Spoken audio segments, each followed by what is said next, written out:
Hey guys, welcome back to my channel. In this video, I show you how to log into your Legacy Visa credit card online.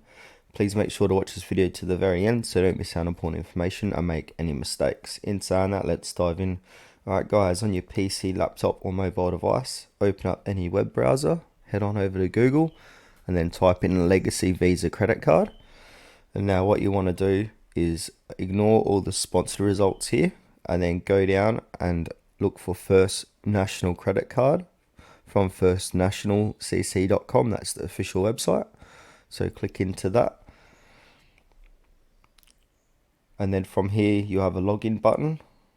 Click on the login button. And then you'll have username and password. So fill out your username, password, and then click on login. If for some reason you've forgotten username or password, click on forgot username and password, and then that will reset your password, or it will find your username and email it to you. So yeah, that's how you log in to your Visa credit card online. Thanks for watching this video to the very end. Please consider to like this video and subscribe to our channel if you found it was helpful.